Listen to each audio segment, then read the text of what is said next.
하나님께서 주신 귀한 말씀 시편 84편 말씀을 함께 나누겠습니다. 자, 84편 말씀, 우리가 시편 84편은 저와 여러분이 종종 나눈 적이 있습니다. 수예배 때도 나눴고 새벽 기도 때도 나눴고 또 때때로는 신방 가운데 나누기도 했고 또 예전에 또 여러 다른 예배 자리에서 나누기도 했는데, 주일 예배 시간에 저희 온 성도가 이렇게 함께 모여서 이 84편을 나누는 건 딱 만 17년 만입니다. 2006년 10월에 나눴거든요. 그리고 지금 23년 10월이니까 딱 만 17년 만에 다시 온 성도가 함께 하나님의 말씀 84편을 나눕니다. 자, 84편, 그때나 지금이나 그때 무슨 말씀을 우리가 어떻게 나눴는가 하고 살펴보니 그때나 지금이나 좀 무거움이 그 어떤 말씀보다도 좀 더 강하다.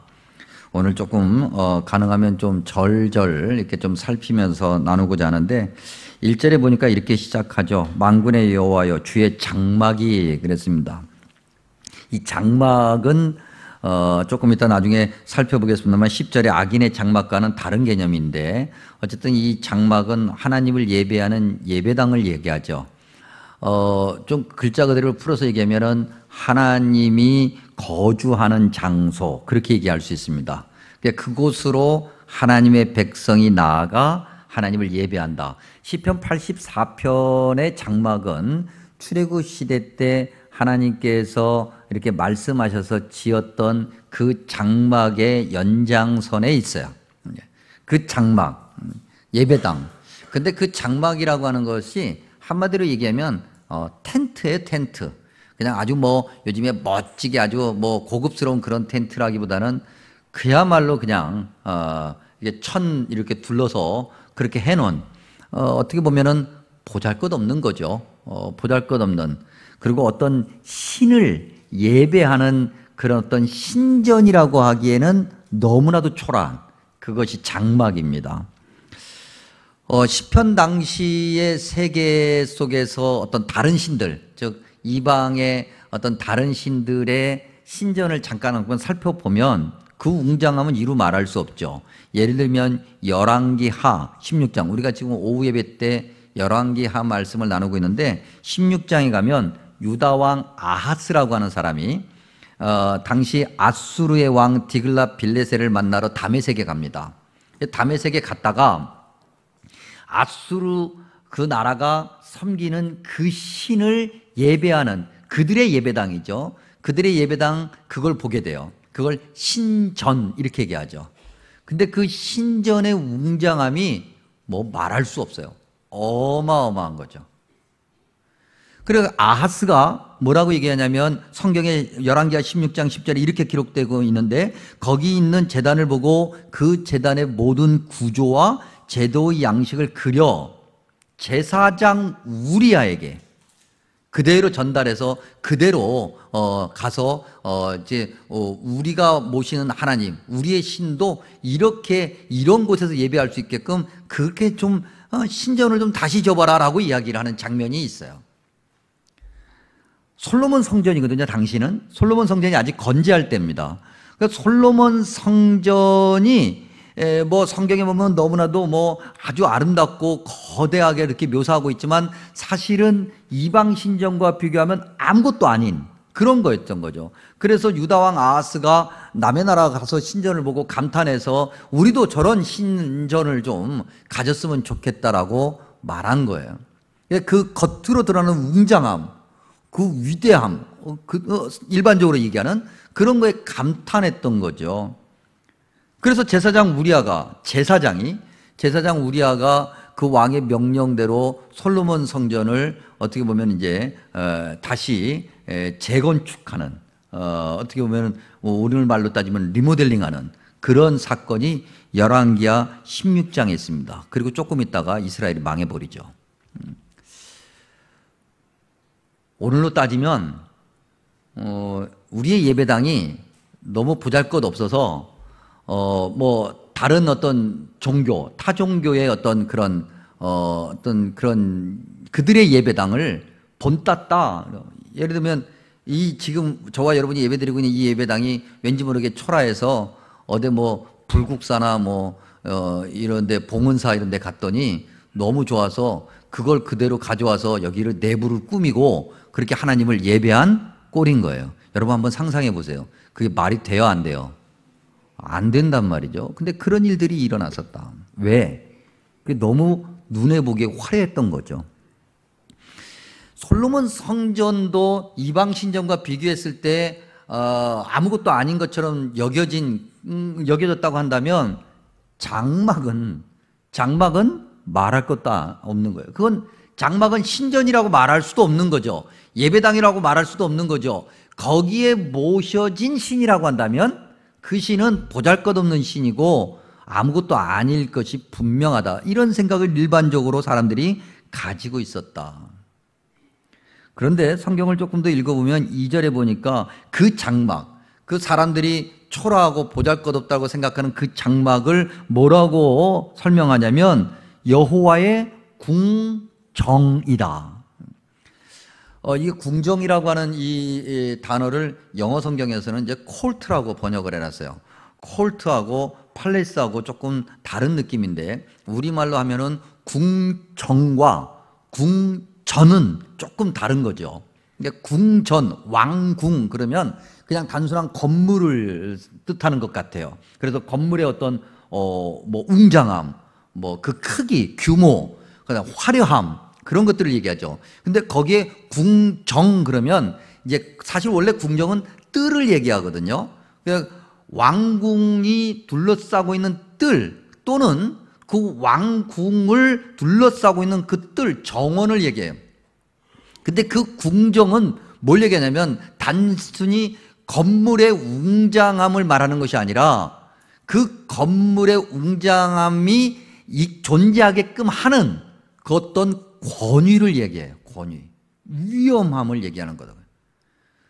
시편 기자는 오늘 그 여호와의 예배를 드리는 여호와를 예배하는 그 예배당 장막이 그에게는 궁정 같다는 거예요. 세상의 그 어떠한 화려함과 그 어떠한 큰 것과 비교할 수 없는 위엄, 존귀함을 가지고 있다고 그렇게 고백하며 노래하고 있는 거죠. 왜? 하나님을 예배하는 곳이니까. 시편 기자는 사람들의 일반적인 가치관, 일반적으로 사람들이 감탄하고 동경하는 것과는 완전히 다른 그러한 영적 가치관을 가지고 있는 사람이죠.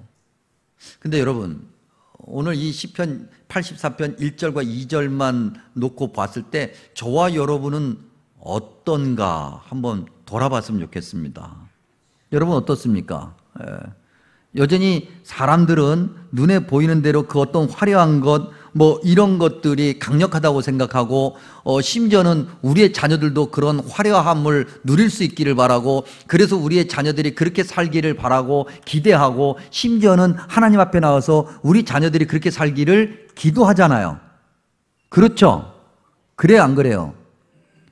저와 여러분의 자녀들이 날마다 천막 같은 데서 살기를 바라요? 아니면 화려하고 큰 데서 살기를 바라요? 잘 대답하세요. 자, 천막 같은 데서 살아도 좋다. 1번.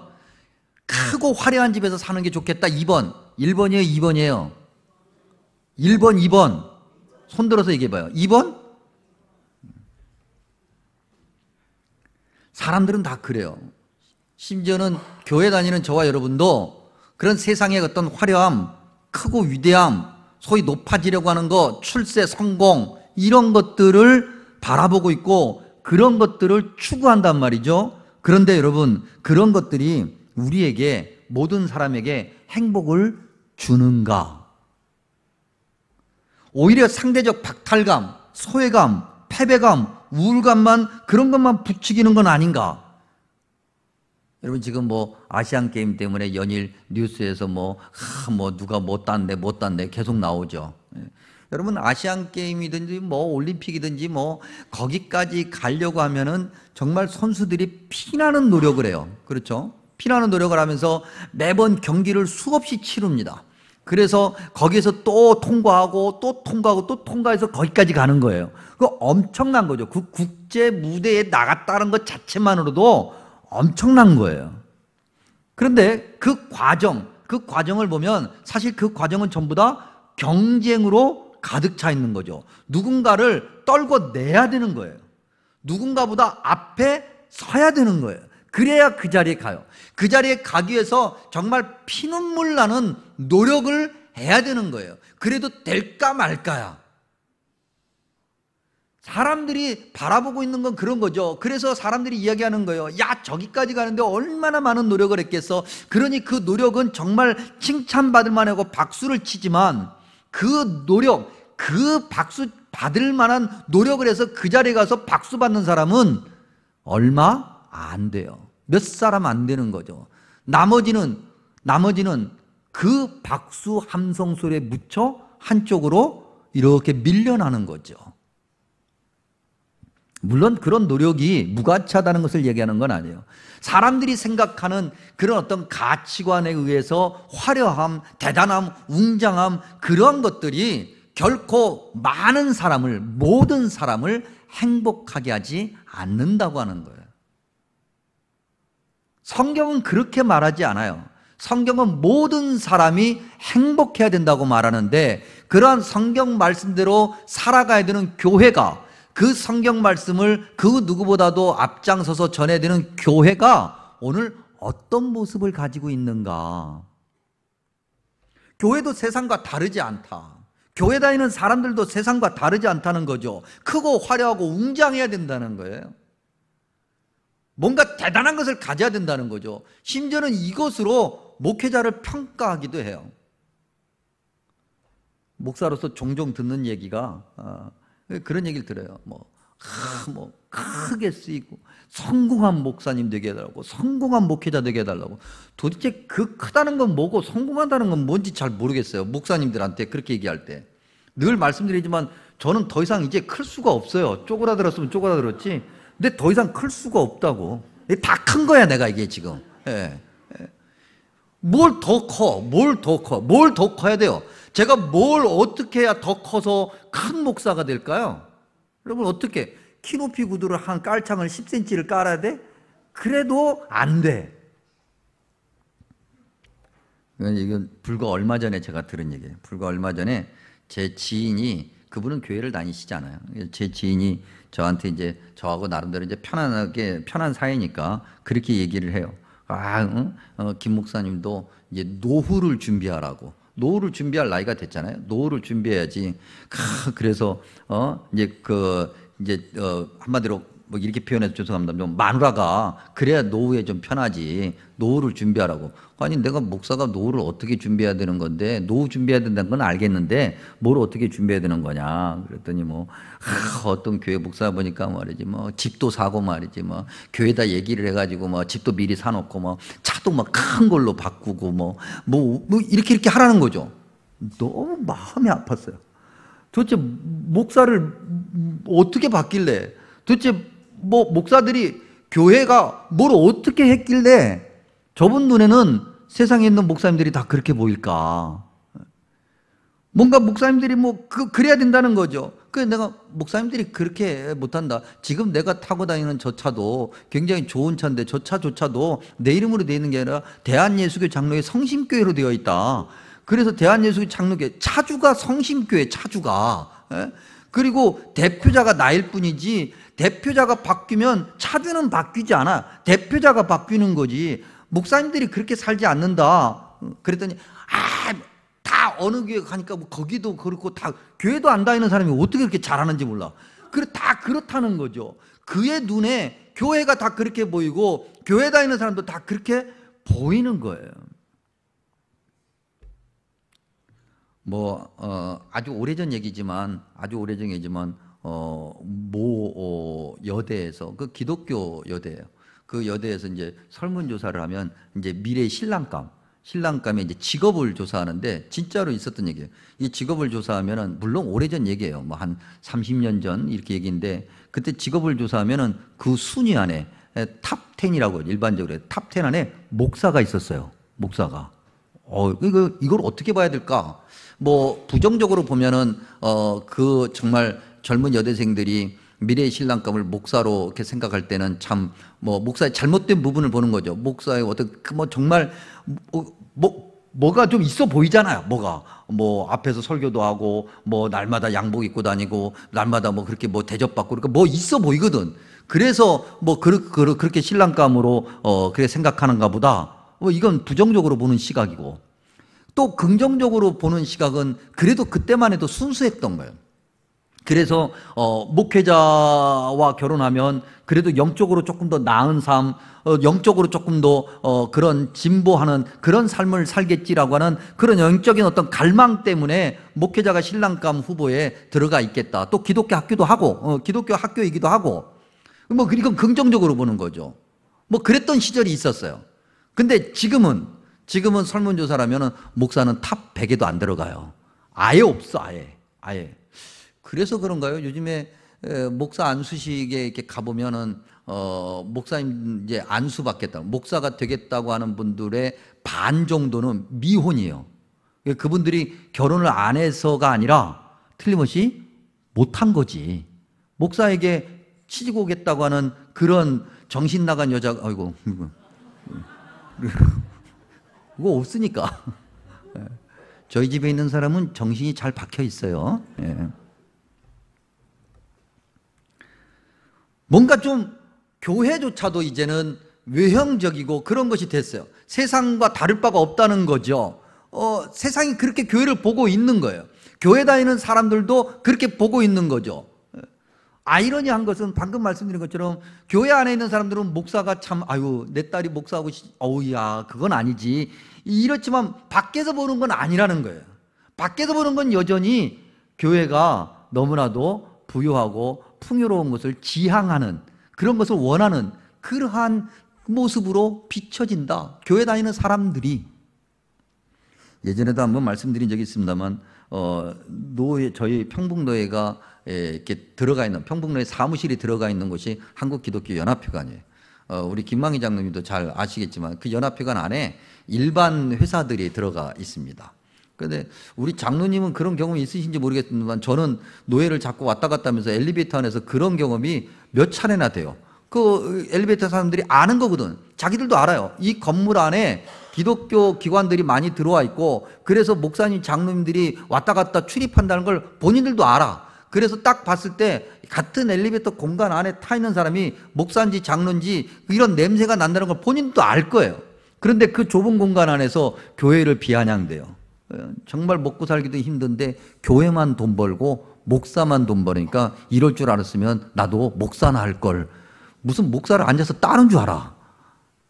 너무나도 안타깝고 마음이 너무 아파. 도대체 교회가 어떻게 했길래, 교회 다니는 사람이 어떻게 했길래, 이 땅에 있는 영적인 지도자들이 어떻게 했길래 오늘 교회가 이런 평가를 받고 있는가. 이제 이런 얘기 이제 그만하고요. 2절에 보니까 내 영혼이 여호와의 궁정, 그 궁정 예배당을 사모하고 쇠약하다 그랬어요. 여러분, 쇠약하다라고 하는 말은 소진한다, 모두 쏟아낸다 그런 거예요. 그 예배당을 남들이 보기에 초라하고 그런지 모르겠지만은 내게는 하나님을 예배하는 곳이기 때문에 그곳이 너무나도 좋은 곳이고 궁정 같아서 내가 그 예배당을 너무 사모하는데, 얼마나 사모하냐면 쇠약할 정도로 사모하는, 쇠약할 정도로.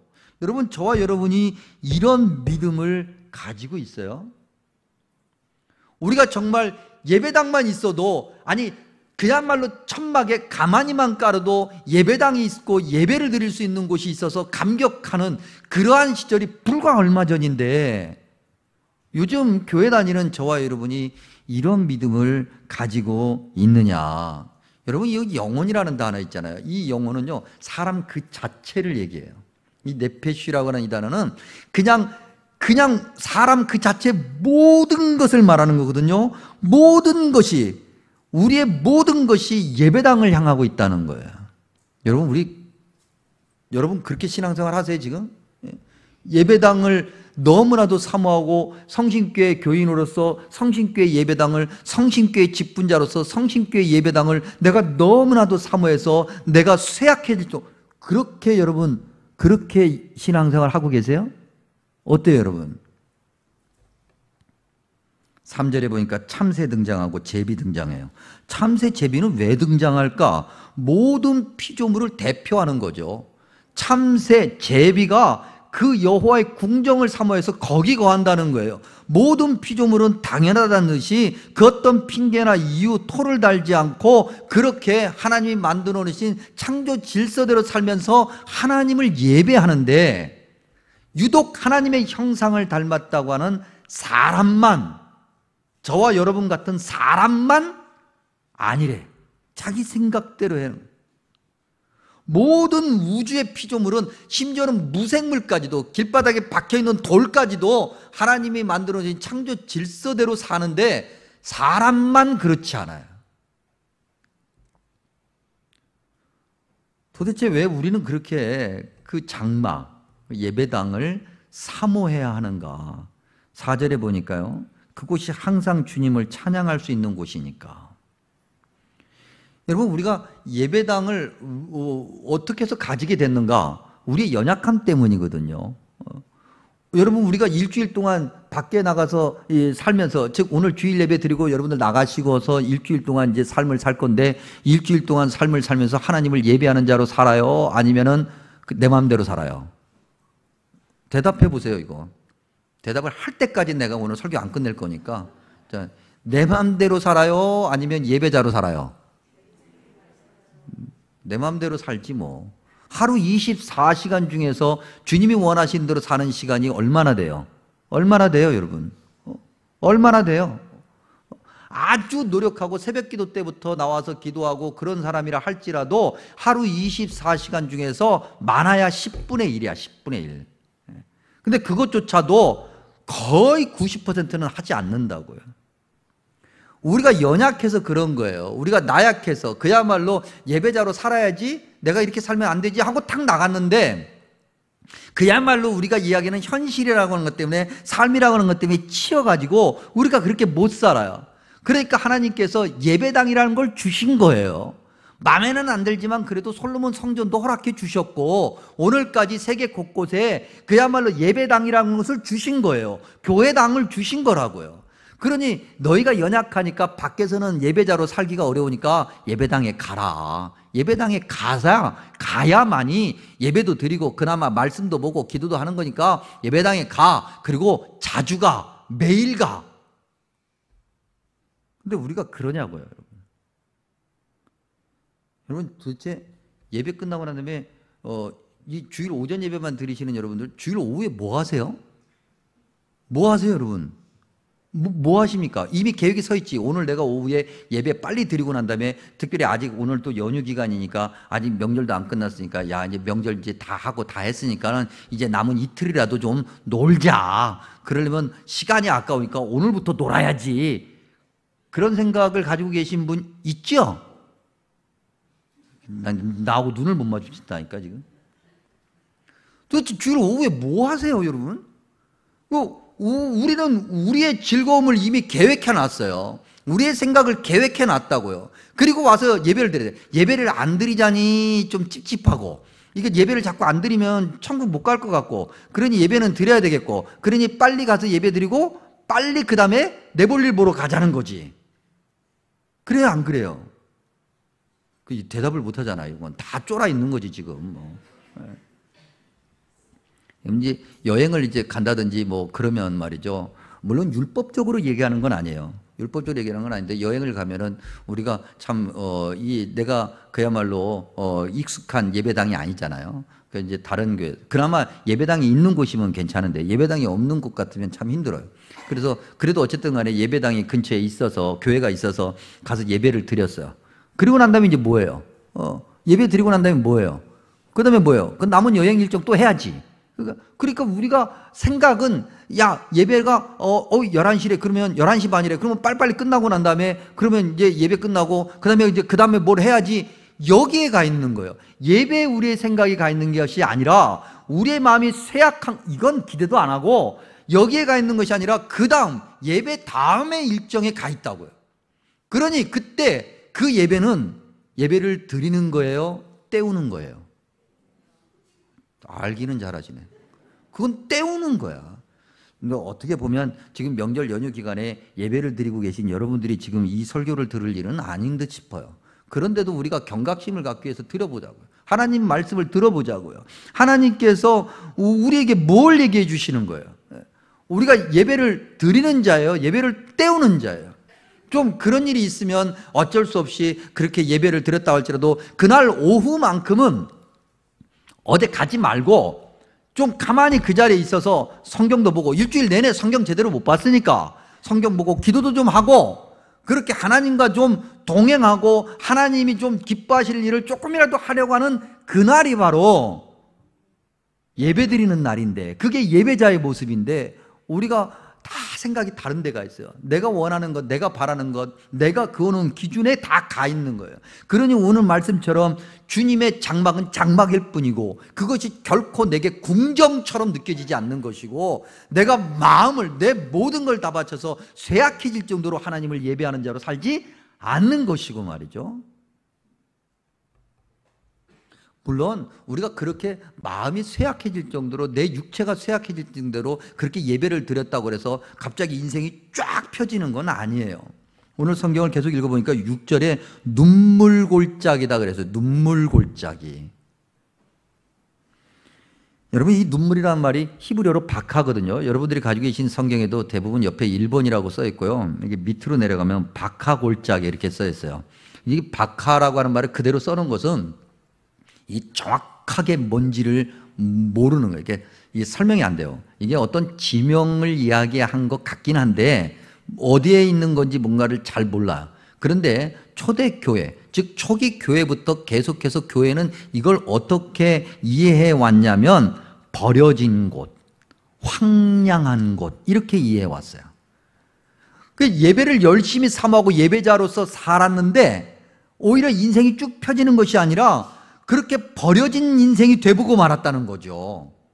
여러분, 시편 23편에 보면은 사망의 음침한 골짜기, 여호와는 나의 목자시니 내게 부족함이 없는 것 같지만 여전히 나는 사망의 음침한 골짜기에 있고, 욥은 아무런 잘못도 하지 않았는데 고난을 당했고, 그렇게 하나님의 말씀을 열심히 전한 예언자들은 하나님의 말씀을 전했다는 것 때문에 환난을 겪었고, 바울은 복음에 그렇게 열정적으로 앞장섰는데 그의 인생 전체에 가득하게 남아있는 것은 환난이고 고난밖에 없고, 심지어는 예수님도 이 땅에 오셔서 십자가에서 죽으셨고, 초기 교회부터 지금까지 교회는 계속해서 비난과 조롱 가운데서, 박해 가운데서 그렇게 믿음을 지키려고 몸부림치고 있고, 아니 열심히 예배를 사모했는데 오늘 말씀 그대로 여호와의 예배당을 궁정 삼아서 열심히 예배를 드렸는데 내게 있는 것이 눈물 골짜기밖에 없더라. 그래서 그런지 오늘 예배를 잘 안 드려요. 예배의 소중함을 잘 몰라요. 그러면 밖에 가서는 사는 인생은 어떻게 다 펴진 인생이에요, 여러분? 여러분 다 펴 있어요? 소위 우리가 얘기하는 그 소위 뭐 아주 대단해 보이는 그러한 인생들은요, 상위 10%도 채 안 되는 거예요.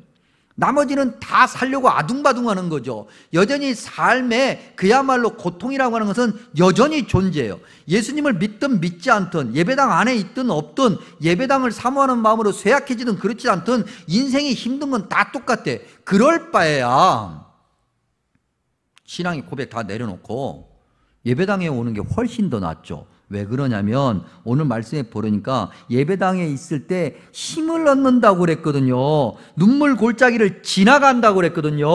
샘, 우물이 있다고 그랬다고요. 그리고 7절에 뭐라고 그랬냐면 힘을 얻고 더 얻어 나아갈 수 있다 그랬어요. 그리고 그 나아감의 끝지점은 뭐가 있겠어요? 주님께서 우리에게 약속해 주신 천국 영생이 있는 거예요.